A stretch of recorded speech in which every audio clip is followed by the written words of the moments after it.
Shalom semuanya. Sekali lagi shalom. Perkenalkan nama saya Pendeta Boris Manurung. Ya, saya hari ini nggak bisa ditemani istri saya karena istri saya pagi ini harus nyiapin sesuatu di gereja, khususnya makanan juga gitu saudara ya.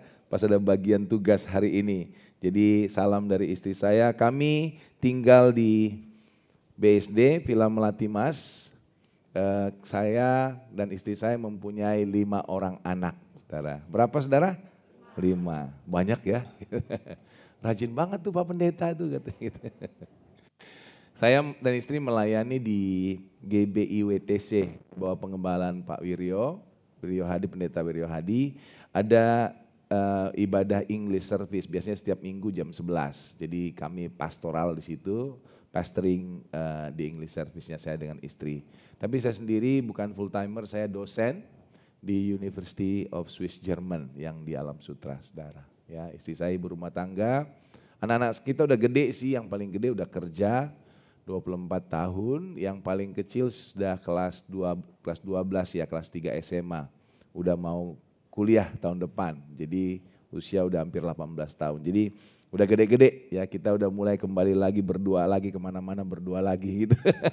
Karena sudah anak-anak sudah gede. Baik saudara, nanti kita kenalan lebih lanjut. Hari ini saya dikasih tema jangan menghidup di persimpangan jalan. Boleh slide-nya? Itu dia saudara ya. Jadi jangan hidup di persimpangan jalan. Coba next slide-nya kita baca ayatnya, yaitu di 1 Yohanes 2 ayat 15 sampai 17. Nah ini saya ada di layar semua, boleh kita baca bersama-sama boleh ya, dengan suara yang keras. 1, 2, 3 ya. Janganlah kamu mengasihi dunia dan apa yang ada di dalamnya. Jikalau orang mengasihi dunia, maka kasih akan Bapa tidak ada dalam orang itu. Sebab semua yang ada dalam dunia, yaitu keinginan daging dan keinginan mata serta keangkuhan hidup, bukanlah berasal dari Bapa, melainkan dari dunia. Dan dunia ini sedang lenyap dengan keinginannya, tetapi orang yang melakukan kehendak Allah tetap hidup selama-lamanya. Coba next slide ya. Kita suka lagu ini. Tahu nggak lagu ini Matius 7, 13, 14? Ingat mungkin yang seusia saya gitu ya, yang lagu itu saudara, yang sekolah minggu. Di dalam dunia ada 2 jalan, lebar dan sempit. Mana kau pilih? Yang lebar api, jiwamu mati. Tapi yang sempit, apa saudara? Haleluya, amin. Ingat itu ya, ayatnya ada gerbang yang sempit, gerbang yang lebar. Itu ternyata kalau yang kesempit itu jalan ke kebenaran gitu, kayaknya enggak gampang gitu. Jalan lebar tuh banyak orang karena gampang gitu ya. Kadang-kadang kita bilang kok Tuhan ya, kenapa di Alkitab, di Amsal, di Mazmur, bahkan di kitab Musa gitu semuanya, kayaknya Tuhan itu gak suka saya senang ya. Tuhan tuh gak suka saya kayaknya bahagia ya, gak boleh ini, gak boleh itu, gak boleh pacaran 2 orang gitu ya. Gak boleh ngelakuin ini, gak boleh hal-hal yang kayaknya menyenangkan gitu. Dosa itu sepertinya menyenangkan begitu ya saudara ya. Dosa itu kayaknya nikmat, kalau gak nikmat kayaknya orang gak ngelakuin deh. Kalau definisi dosa itu mencangkul ladang 2 hektar, saya yakin gak ada yang mau melakukan dosa, betul ya. Karena dosa itu kayaknya nikmat gitu. Tapi Alkitab jelas berkali-kali di kitab Amsal, kitab Mazmur, dan kitab-kitab lainnya bilang bahwa hukum-hukum Tuhan itu sesungguhnya diberikan kepada kita untuk itu kesehatan kita. Bahkan kalau kita melakukan perintah Tuhan katanya tulang-tulang kita itu segar gitu. Kita bahagia kalau kita ikut perintah Tuhan. Kenapa? Karena saudara dan saya itu diciptakan segambar serupa dengan Allah, betul ya? Jadi kalau kita hidup sesuai dengan blueprintnya kita, sesuai dengan cetak birunya kita, maka kita pasti akan maksimal gitu saudara. Saya suka sekali kasih ilustrasi ini handphone gitu. Handphone diciptakan, dibuat oleh penciptanya untuk apa? Untuk texting, untuk telepon, untuk browsing, untuk komunikasi, betul ya saudara ya? Tapi kalau misalnya saya lagi khotbah begini, ini mimbar goyang-goyang, terus gimana caranya saya ganjel pakai handphone saya? Dan ternyata bisa, nggak goyang lagi. Kira-kira saya mau tanya, berguna nggak ini handphone? Di sini berguna, bisa ganjel. Tapi saya mau tanya saudara, kira-kira handphone ini diciptakan untuk ganjal mimbar kah? Enggak. Pernah saudara pergi mau beli handphone, Pak beli handphone, yang mana yang bagus? Oh yang biasa aja, untuk apa? Untuk ganjal mimbar. Enggak ada saudara ya.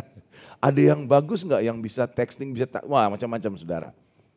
Jadi kita bicara apa? Kehidupan kita itu akan maksimal, saudara dan saya akan bahagia, saya ulangin. Saudara dan saya akan bahagia kalau kita ikut taat firman Tuhan. Jangan di persimpangan gitu, ini oke enggak gitu ya. Jangan ini aku ini deh, tapi aku ini juga gitu. Aku mau melayani di gereja Tuhan deh, tapi kayaknya ini aku butuh duit nih. Aku butuh temen nih, jadi gak apa-apa lah aku ini juga gitu. Jangan gitu saudara, kenapa? Saudara yang rugi. Saudara dan saya ciptakan segambar serupa dengan Allah, artinya kamu ngikut aku Boris, kata Tuhan. Kalau mau diberkati, kalau mau maksimal, kalau mau bahagia. Saudara kalau kita berbuat dosa, saya juga orang yang mengerti karena pernah terlibat kecanduan, terlibat macam-macam gitu ya dosa. Itu tuh hidup gak enak, gak damai saudara. Zaman-zaman itu masa-masa saya bisa ke kamar tidur, mau tidur jam 9, jam 10 malam, itu baru jam 3, jam 4 bisa tidur. Gak tahu kenapa gak damai aja hatinya. Bisa gak bisa tidur. Tapi puji Tuhan ketika kita ikut Tuhan masalah sih tidak berkurang. Malah ketika kita ikut Tuhan masalah bisa tambah banyak gitu saudara. Kenapa? Karena kita pilih Tuhan, betul ya. Kalau di kantor bos kita lakukan ini gak benar. Kita mau bilang apa sama bos ini gak benar. Akhirnya kita berseberangan sama bos, bilang bos ini gak benar nih bos. Wah dimarahin gitu ya. Gak diikutin sama project lagi. Tambah masalah kita karena ikut Tuhan, betul gak? Tapi itu tanda kita tidak hidup di persimpangan jalan, betul nggak saudara? Coba kita lihat bandingkan, coba diklik aja semua nggak apa-apa yang bagian ini.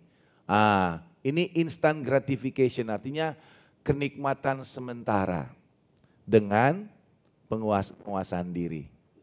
Itu bedanya nih, yang mana nih pilih nih? Nggak bisa tuh kita, aku lagi tergoda nih untuk melakukan ini. Ya udahlah, nggak apa-apa Tuhan mengerti kok gitu ya. Daripada kita bilang, enggak, Tuhan bilang nggak bisa, aku harus jaga diri.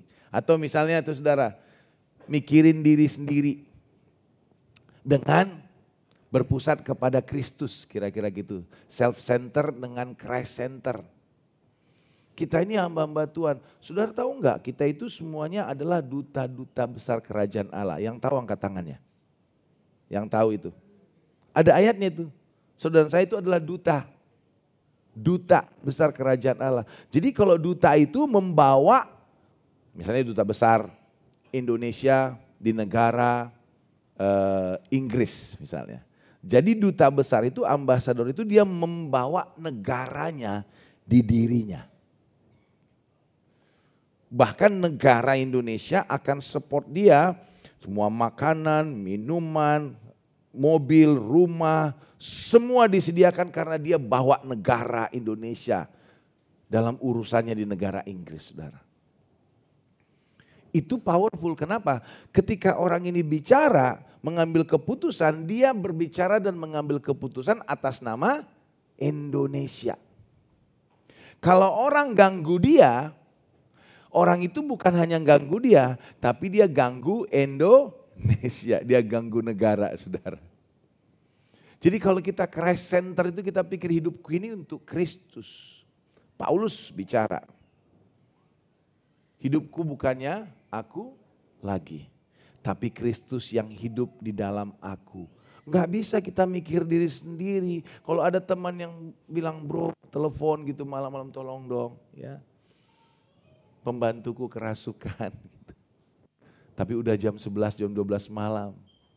Kalau kita nggak self-center gitu ya, kita bilang, bro saya ke sana. Saya ke sana, saya bantu kamu. Saya bantu doakan. Karena kita mikir Kristus. Kemudian yang temporary sama yang kekal. Seringkali kita pilih yang sementara. Karena kita mau kepuasan sekarang. dibandingin dengan masa depan. Saya nggak mau gereja-gerejaan lagi Pak Boris, kenapa? Aduh di gereja itu ya saya diomongin. Saya memang salah dulu, saya diomongin, dikucilkan gitu. Udah nggak usah gereja-gerejaan lagi. Aduh gue nggak mau percaya Tuhan lagi lah. Masa Tuhan izinkan suamiku mengkhianatiku?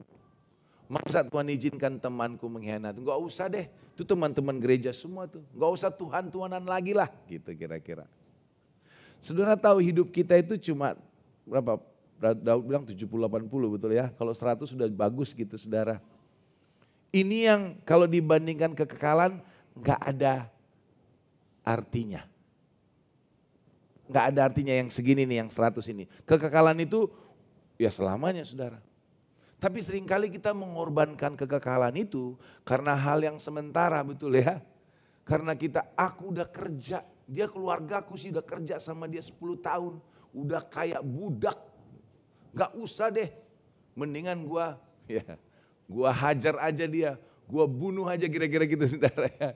Gua gak mau lagi bicara mengenai taat sama Tuhan gitu saudara. Hal-hal yang temporary yang sementara ini akhirnya kita korbankan yang kekal. Nah itu ada saya tulis tuh sacrifice the pleasure for a better future. Kita mau enggak mengorbankan kenikmatan sekarang untuk masa depan yang lebih baik. Malas bangun, udah bangun, aku mau kerja.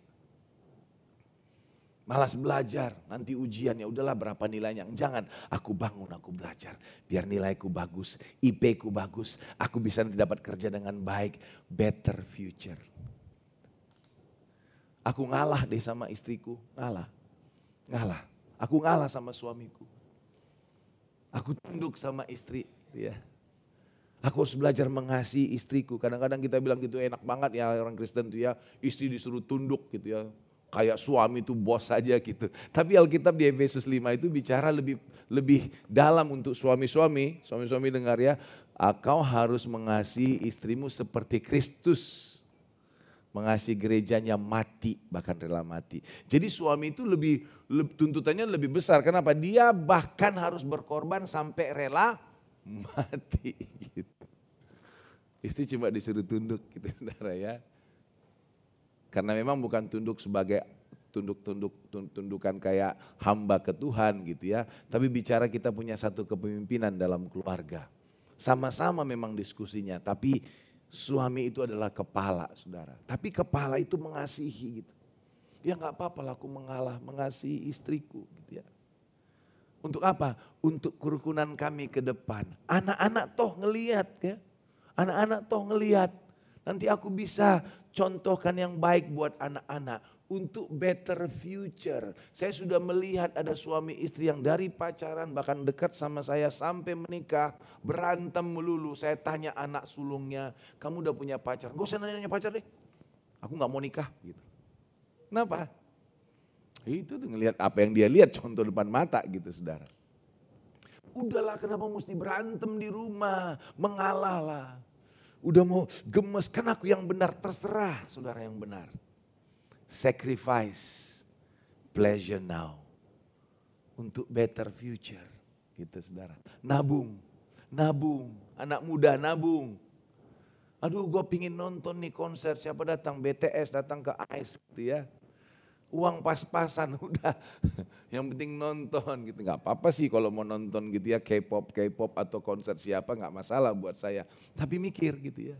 Kalau handphone masih bisa gak usah beli iPhone, nabung. Sacrifice now untuk better future. Sebelum nikah kamu udah bisa beli KPR rumah. Puji Tuhan, amin saudara. Jadi harus kita ambil keputusan. Nah coba next slide. Saya berpikir gini saudara ya, terkadang jalan yang lebar itu, yang tadi menuju ke neraka itu, terlihat sempit. Kenapa terlihat sempit? Karena sudah terlalu banyak orang yang lewat situ. Kelihatan sempit. Di gereja juga begitu saudara. Dia bohong. Kok kamu bohong? Apalah, papaku aja bohong. Pendetaku aja bohong gitu saudara. Jalan kelihatan sempit. Udahlah, gak apa-apa. Semua orang juga gitu, markup. Gak apa-apa gitu. Semua orang juga kenal gitu. Kelihatan sempit karena semua orang sudah ngelakuin. Aduh selingkuh-selingkuh kecil gak apa-apa Boris. Pak Boris katanya, ada yang ngomong sama saya. Apa istilahnya itu ya, selingkuh itu selingan apa? Indah, keluarga utuh katanya. Semua orang juga ngelakuin Pak Boris gitu. Bahkan aku tahu tuh pemimpin pujian di gereja sana tuh begini. Banyak yang melakukan sehingga kelihatan itu menjadi norma yang biasa. Tapi saya mau kasih tahu saudara, next slide, kita harus ambil keputusan ketetapan. Harus menetapkan ini salah. Benar. Anak-anak bisa juga tegur orang tua dengan baik, dengan hormat, dengan kasih ya gitu ya. Kadang-kadang kita gitu kan kalau ditelepon gitu ya. Pak, ini telepon nih, telepon rumah dulu, telepon rumah sekarang udah nggak kepake lagi telepon rumah tuh, pakai handphone ya. Pak, ini telepon siapa? Papa Gembala. Bilang papa nggak ada gitu. Anaknya polos. Papa bilang papa nggak ada.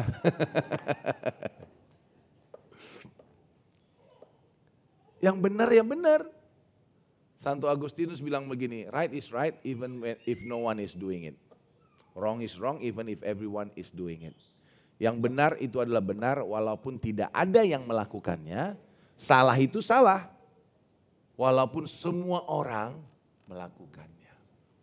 Saya rindu gereja Tuhan, kita itu jadi orang-orang yang walaupun tahu kita sendiri berdiri melawan semua orang karena kita melakukan yang benar. Sebenarnya kita di pihak yang paling banyak. Yang tidak kelihatan itu malaikat sorga dan sorga itu menopang saudara sebagai ambasador tadi saya bilang, sebagai duta besar. Walaupun sendiri kita di situ, lain banyak. Kayak Nabi Elisa gitu ya. Banyak ini kalah kita gitu. Tuhan bukakan matanya, dia lihat itu pasukan malaikat membutakan semua tentara Aram itu saudara. Mau ya saudara ya, yang mengerti katakan amin. Jangan di persimpangan, jangan. Kalau iya bilang iya, tidak. Dan kalau kita melakukan itu kita ada di pihaknya Tuhan. Dan kalau kita di pihak Tuhan siapa lawan? Nggak ada saudara lawan kita. Cuma kita sering ngelihat yang di muka kita gitu. Kalau aku nggak ikut apa kata bos, habis gua. Nggak ada proyek. Saya kasih tahu saudara, berkat mungkin lewat kantor saudara, tapi berkat sesungguhnya dari Tuhan saudara. Dari Tuhan. Dari Tuhan. Aduh Pak, kalau enggak aku hengki-pengki main-main dengan dia, nanti gua enggak dikasih proyek lagi. Tapi kalau saudara tahu main-main dengan dia itu adalah dosa, putuskan, ambil ketetapan ini salah. Tapi enggak ada proyek nanti aku kasih tahu saudara. Proyek itu mungkin lewat dia, tapi berkat itu dari Tuhan. Dari Tuhan. Nanti saya saksikan ada dosa seks, dosa uang, dosa macam-macam saudara. Begitu saudara sampai kepada godaan itu, biasanya ini kalau tidak selalu, nggak sempat kita pergi dulu tanya pendeta, pergi dulu ambil Alkitab, baca ayat mana yang mendukung dan tak mendukung, atau saudara puasa nggak sempat. Biasanya di situ saudara langsung harus ambil keputusan. Nggak bisa. Seringkali di situ tantangan kita begitu. Oleh karena itu, kalau kita sampai ke persimpangan jalan, mau ke kanan, ke kiri, ke depan, itu kita udah siap. Ini kan bicara mengenai tabur tuai, bicara mengenai kita keinginan daging gitu. Keinginan daging kita baca kan ada keinginan mata, keinginan daging, gangguan hidup. Itu yang harus kita ajari, kita harus persiapkan di diri kita. Sama seperti kalau misalnya nih ada dua anjing gitu mau berantem, mau tanding. 3 hari ke depan. Yang anjing A dikasih makan baik, dirawat baik. Anjing B nggak dikasih makan, dibiarin. Sampai kelaparan, lemes. Di hari ketiga, kalau mereka lagi urapin Tuhan gitu. Atau saudara minggu semangat, oh semangat gitu. Hadirat Tuhan luar biasa seperti tadi saudara ya. Begitu masuk kantor saudara jatuh lagi, cepat sekali jatuh dalam dosa kebiasaan buruk. Kok bisa gitu. Ya tergantung siapa atau mana yang kita kasih makan saudara. Kita harus persiapan. Baca firman setiap hari itu udah gak bisa tawar-tawar. Renungkan firman Tuhan setiap hari. Berdoa kalau ada pertemuan doa di gereja datang. Ada pertemuan komsel datang. Ada misalnya ada pelatihan, ada training, ada seminar mengenai keluarga datang saudara. Itu persiapan. Kalau enggak begitu masuk kita ke pertempuran persimpangan jalan. Kita pasti pilih mana yang kita kasih makan. Yakin saya. Saya ngalami gitu saudara. Ayatnya jangan sesat. Allah tidak membiarkan dirinya dipermainkan. Karena apa yang ditabur orang itu juga yang akan dituainya. Sebab barang siapa menabur dalam dagingnya ia akan menuai kebinasaan dari dagingnya. Tetapi barang siapa menabur dalam roh ia akan menuai hidup yang kekal dari roh itu. Janganlah kita jemu-jemu berbuat baik. Karena apabila sudah datang waktunya kita akan menuai jika kita tidak menjadi lemah. Next slide. Nah ini formula sukses. Sukses itu sama dengan preparation tambah opportunity. Ada kesempatan. Sukses dalam bisnis, dalam apa. Dan dalam kita hidup benar. Mesti preparation saudara. Nah kehidupan kita itu adalah persimpangan jalan selalu. Yang kecil sampai ke besar gitu saudara. Nah Alkitab itu ada satu manajemen yang Tuhan ajarkan di manajemen tentang kehidupan. Yang Matius 25. Yaitu kalau kita setia dalam perkara kecil, dia akan kasih tanggung jawab dalam perkara yang selalu begitu. Nggak ada cerita dikasih langsung besar, nggak bisa. Jadi bicara mengenai persiapan itu begini saudara. Saudara mungkin merasa bergumul, mungkin nggak di sini tempat lain kali ya. Bergumul dengan kemarahan, amarah, gampang marah. Sedikit-sedikit marah gitu ya. Terus kamu sadar Tuhan aku ini pemarah. Terus saudara doa Tuhan aku ini orangnya pemarah. Tolong Tuhan jadikan aku orang yang sabar. Dalam nama Yesus amin. Begitu amin apakah tiba-tiba datang 500 kilogram kesabaran. Pluk saudara jadi sabar? Gitu gak saudara? Enggak. Saudara enggak. Begitu amin mungkin yang kemungkinan besar Tuhan jawab doa. Amin. Tiba-tiba si mbak bikin jengkel. Tiba-tiba anak bikin jengkel. Tukang ojek, GoFood bikin jengkel gitu. Terus saudara bilang, Tuhan kenapa sih? Begitu aku minta kesabaran, doa, Tuhan kasih orang jengkelin saya. Kalau saya jadi Tuhan, saya jawab, aku kan lagi jawab doamu. Betul gak saudara? Berarti Tuhan kasih tuh. Memang Tuhan kalau kita bersandar sama Tuhan, Tuhan kasih kekuatan ya. Jengkel Tuhan, saudara tahan, sabar.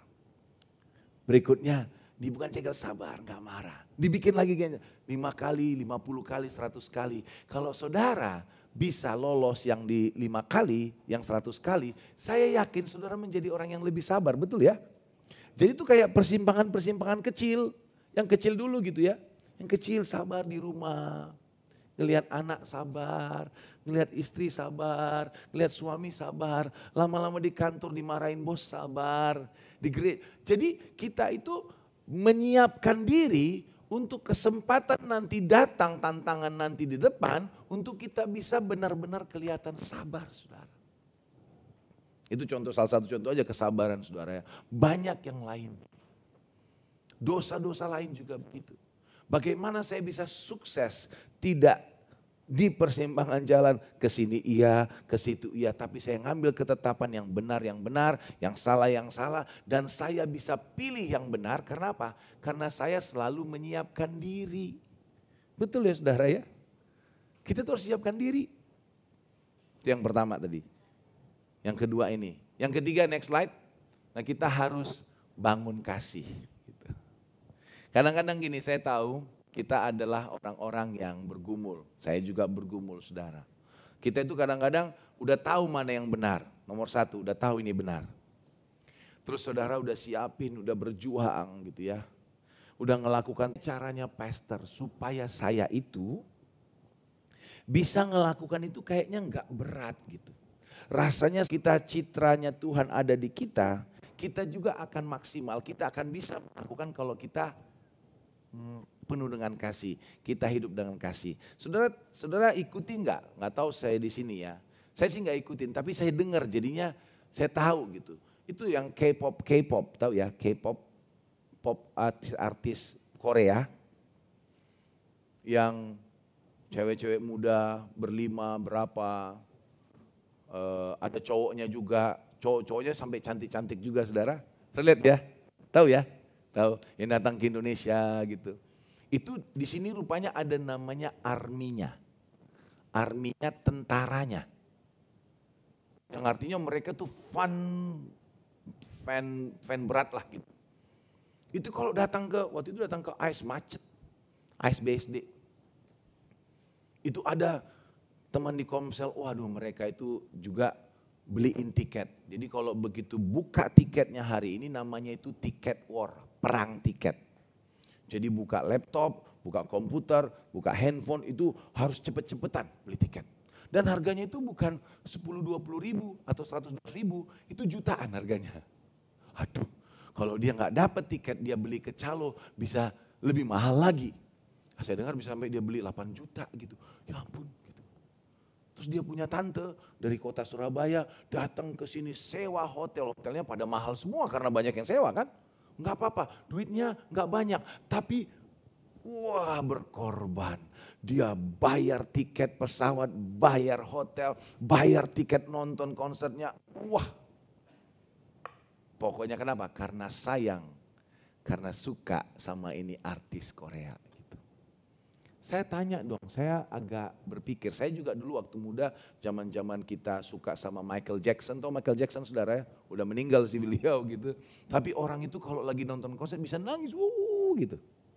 Ini arminya senang, waduh senang banget. Saya tanya sama ada satu mamanya.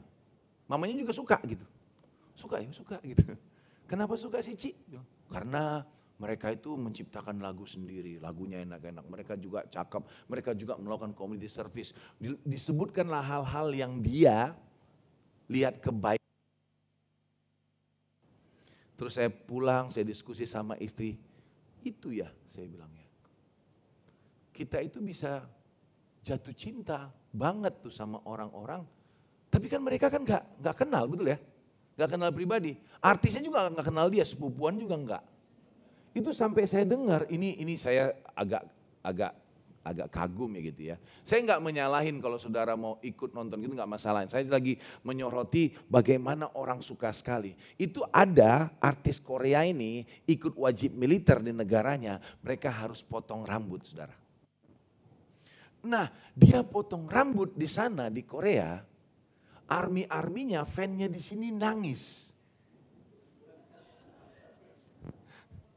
Pale siapa? Rambut siapa? Yang nangis di sini. Kenapa? Karena sudah sayang banget. Tapi saya bingung. Kenapa? Dia itu bukan siapa-siapa. Dan saudara sakit pun di sini kagak peduli dia. Betul nggak sih? Mau kita berduka, mau kita nggak peduli, nggak kenal gitu. Nah saya mau kasih tahu saudara, ada satu pribadi yang kalau saudara datang dia dengar.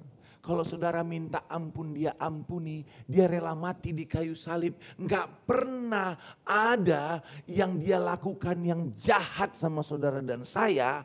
Masa kita enggak bisa membangun kasih kepada dia saudara.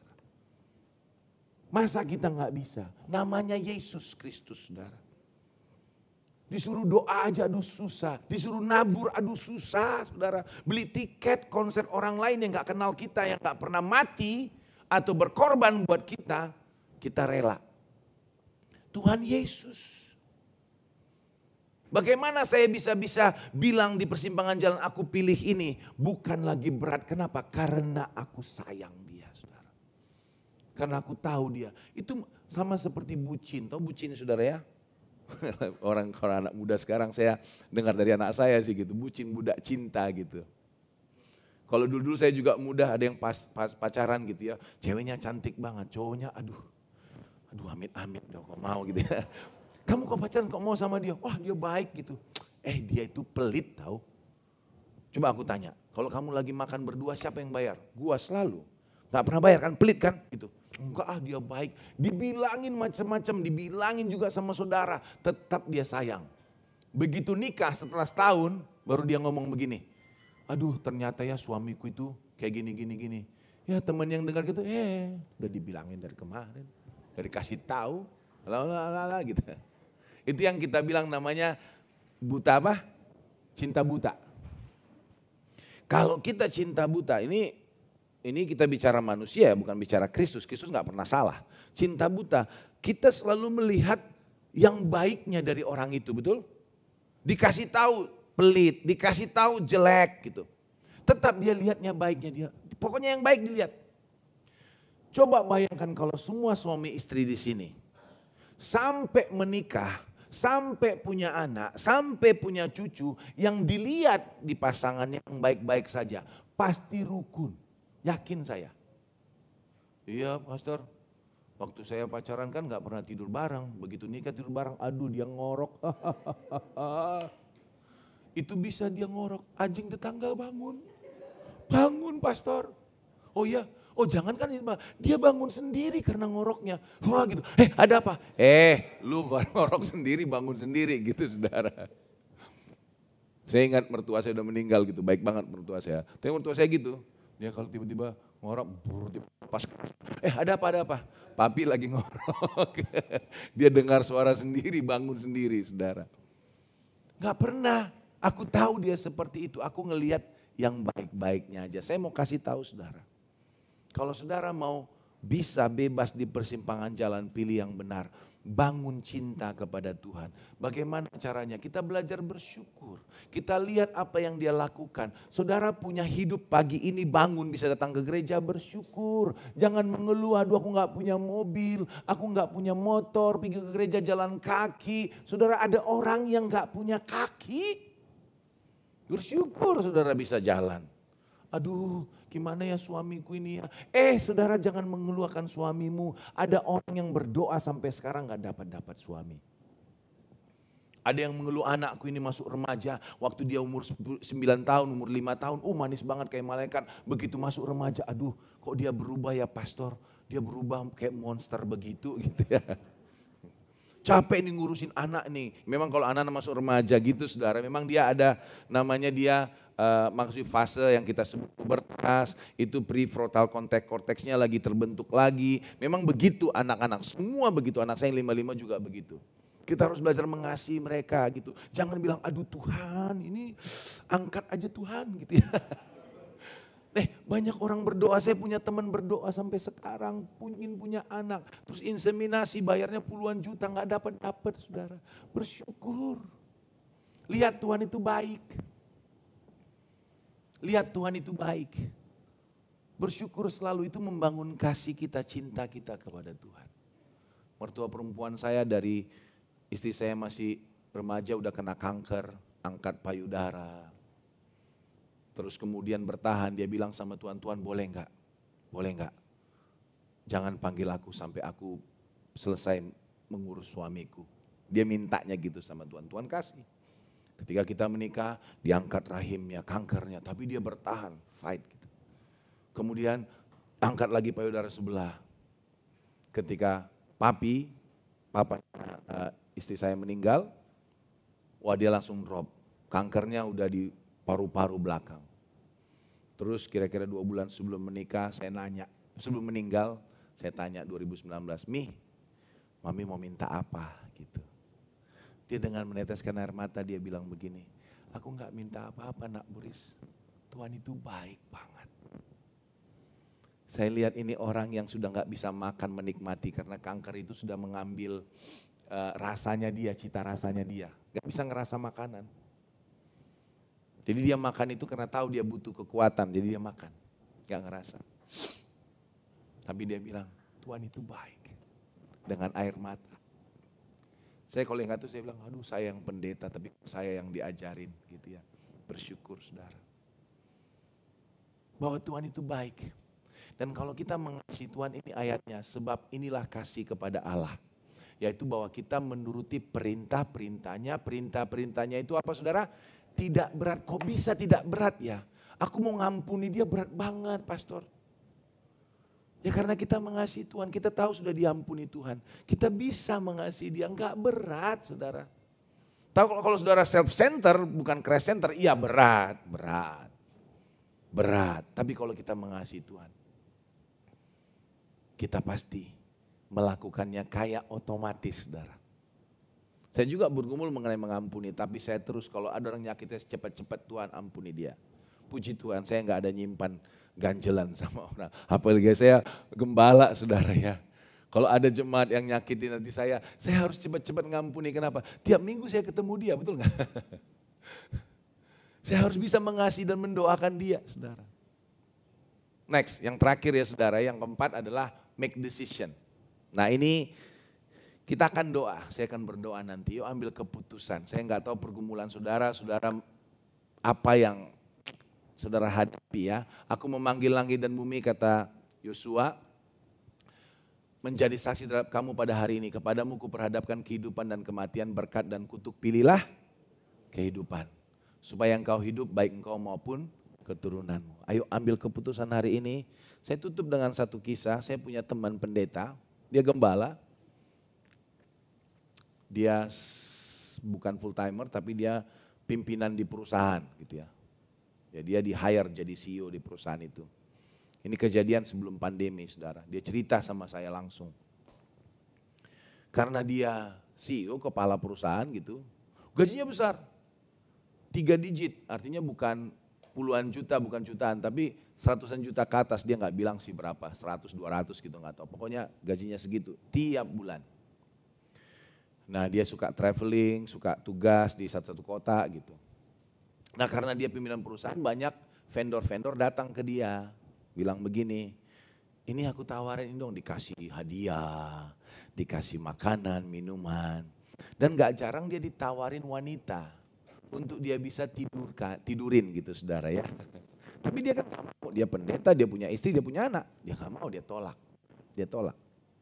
Tapi tawaran itu datang terus kan, tawaran. Kenapa? Supaya vendor ini dipilih oleh dia kalau ada ini macam-macam lah gitu. Suatu saat karena tawaran itu dia tolak, dia akhirnya mungkin lagi lemah dia bilang atau apa, dia terima. Ditawarin ya wanita pelacur lah gitu ya, ditawarin gitu. Jatuh dia. Tapi sejak jatuh itu, dia sering, katanya ada masa-masa di mana katanya hampir tiap hari dia ditawarin dan dia tidur sama perempuan berganti-ganti, dia gak nyari kasih. Tapi dia tahu itu salah kan. Masa-masa itu dia bilang doain, waktu itu dia belum cerita sama saya pastor gini gimana bergumul gitu. Tapi akhirnya dia ambil keputusan, aku harus berhenti dari perusahaan ini. Yang gajinya seratusan juta itu. Karena ini gak benar. Aku juga udah jatuh dalam dosa. Kemudian pergi dia ke istrinya, dia ngaku, dia udah siap kalau istri marah atau bahkan menceraikan dia pokoknya udah terbuka. Dia pergi ke atasannya, gembala seniornya, dia cerita begini. Dia cerita sama pengerja gereja, dia mau bertobat. Dan dia tinggalkan itu pekerjaan yang gajinya seratusan juta. Dia tidak mau di persimpangan jalan. 2-3 tahun dia gak ada kerjaan. Saudara. Puji Tuhan istrinya mengampuni, mereka dipulihkan. Gembalanya juga yang membimbing dia, menggembalakan dia. 2-3 tahun gak ada kerjaan yang proper, gak ada gitu. Tapi dia tahu dia melakukan yang benar. Gak sampai 3 tahun, ada yang nawarin dia menjadi pimpinan perusahaan lagi, tempat lain. Dan gajinya lebih baik saudara. Dan dia cerita, sekarang pastor kalau saya keluar kota, bos saya ada, saya langsung tinggalkan, saya gak mau, saya tolak. Dia sudah belajar bagaimana mengambil keputusan. Saya nggak tahu dengan saudara ya, saya percayanya gini, Tuhan itu Tuhan yang baik. Yang kalau bahasa Inggrisnya, He is the God of a second chance gitu ya. Kalau kita datang cari Dia, mungkin kalau kita bertobat, ya mungkin nggak langsung besoknya, minggu depan atau bulan depan Tuhan pulihkan ya. Kayak teman saya 2-3 tahun dia nggak punya kerjaan dari gaji 100-an juta gitu saudara. Tapi dia tahu itu yang terbaik. Nah saya mau ngajak saudara ini, kalau kita masih kaki satu di tempat mana, kaki satu lain tempat lain, ambil keputusan hari ini, kita pilih Tuhan. Yang mau katakan amin saudara. Boleh pemain keyboard bantu saya? Kita mau doa saudara ya, kasih F ya, F.